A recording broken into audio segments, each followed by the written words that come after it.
América Latina en convulsión. El año 2019 vio el surgimiento de nuevos líderes, cambios de dirección en gobiernos, renuncias y muchas protestas. Por distintos motivos y reclamos, hubo manifestaciones en Bolivia, Ecuador, Colombia y Chile, que crecieron en magnitud y derivaron en enfrentamientos callejeros con las fuerzas de seguridad, generando protestas aún más masivas. En Chile, las movilizaciones empezaron el 18 de octubre, tras el anuncio de un aumento en los precios de los boletos del metro de Santiago en las horas punta. Hubo incendios, saqueos y ataques a las estaciones. La policía reprimió y el presidente conservador Sebastián Piñera decretó el estado de emergencia, desplegando miles de militares en las calles y decretando toque de queda. El mandatario afirmó que el país estaba en guerra contra un enemigo poderoso. Eso encrespó a los manifestantes, que comenzaron a pedir un cambio social profundo. Después de casi un mes de caos social, el Congreso acordó convocar a un plebiscito en abril sobre una nueva constitución que reemplace la actual, heredada de la dictadura de Augusto Pinochet, pero miles de chilenos siguieron en las calles. En Ecuador, el motor de la insatisfacción popular fue el anuncio del fin de los subsidios a los combustibles. Los precios subieron hasta un 123%, lo que llevó a la población a las calles en la mayor crisis en décadas en el país. El presidente Lenín Moreno se vio incluso forzado a trasladar la sede del gobierno de Quito a Guayaquil, tras intentos de manifestantes de ocupar edificios públicos. Finalmente, Moreno alcanzó un acuerdo con el movimiento indígena que calmó la ira de la población, además de devolver el precio de los combustibles a los niveles anteriores a la crisis. Ha sido la de la paz. En Colombia, las protestas no tuvieron una chispa específica. El Comité Nacional del Paro, que reúne a sindicatos, indígenas, estudiantes y profesores, presentó una plataforma de 13 pedidos que abarcan desde el retiro de una reforma tributaria en el Congreso hasta el cumplimiento del acuerdo de paz con las FARC. También exigen disolver el escuadrón policial antidisturbios, tras la muerte de Dylan Cruz, un joven de 18 años herido por un agente con una escopeta cargada de perdigones de plomo. En Bolivia, la crisis se desató tras las elecciones del 20 de octubre. Evo Morales, en el poder desde hacía 13 años, buscaba su cuarto mandato. En la noche de las elecciones, con más del 80% de las actas escrutadas, se vislumbraba una histórica segunda vuelta entre Morales y el candidato de centro Carlos Mesa.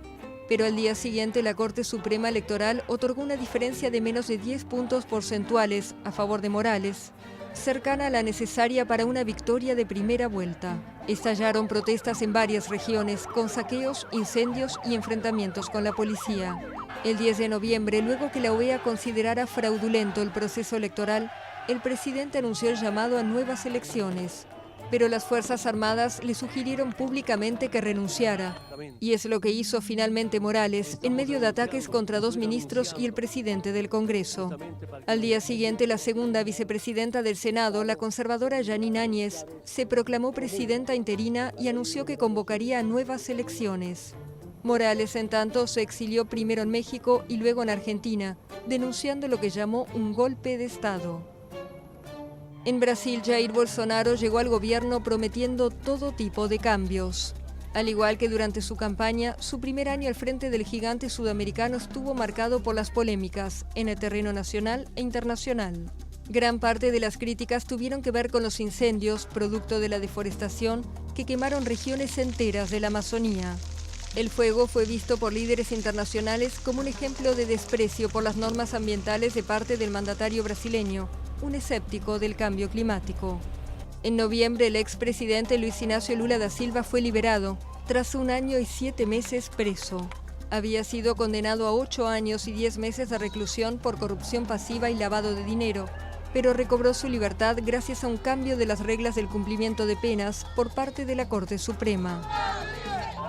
En el 2019, la crisis en Venezuela no cedió. En el inicio del año surgió un nuevo líder opositor, Juan Guaidó. Presidente de la Asamblea Legislativa, el único poder en manos de la oposición, el diputado se autoproclamó presidente encargado para presionar la salida de Nicolás Maduro y rápidamente fue respaldado por más de 50 países, entre los cuales Estados Unidos, Brasil y Argentina. La presión sobre el gobierno continuó durante semanas y pareció insostenible cuando un grupo de militares desertó en respaldo a Guaidó y las calles fueron ocupadas por miles de venezolanos. Pero la cúpula del ejército ratificó el apoyo a Maduro y aseguró que los chavistas permanecieran en el poder. El flujo de centroamericanos que intentan llegar a Estados Unidos en busca de una vida mejor tampoco se dio, ni la dura política migratoria del presidente Donald Trump. La imagen de la tragedia fue la de este salvadoreño, que se ahogó junto a su hija de menos de 2 años cuando intentaban cruzar de México a Estados Unidos a través del río Bravo. En junio se firmó un acuerdo entre Washington y México que se comprometió a reforzar los controles fronterizos y dar servicios básicos a los solicitantes de asilo. Le siguieron acuerdos de tercer país seguro con Honduras, El Salvador y Guatemala, en los que los centroamericanos se comprometen a recibir a los migrantes mientras tramitan su solicitud de asilo en Estados Unidos. En el Cono Sur, 2 países dieron un viraje político. En Argentina, Mauricio Macri buscó la reelección, pero fue derrotado por Alberto Fernández, quien junto a la expresidenta Cristina Kirchner marcaron el regreso del peronismo al poder.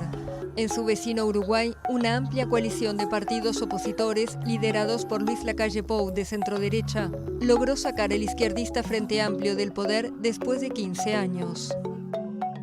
En Centroamérica también hubo elecciones. En Panamá, Laurentino Cortizo logró el regreso al poder del Partido Revolucionario Democrático después de una década, mientras que en Guatemala el conservador Alejandro Yamatei sustituirá a Jimmy Morales a partir de enero. Y en El Salvador, el empresario Nayib Bukele rompió con 30 años de bipartidismo, al asumir el poder prometiendo luchar contra las pandillas y desmarcarse de la política tradicional.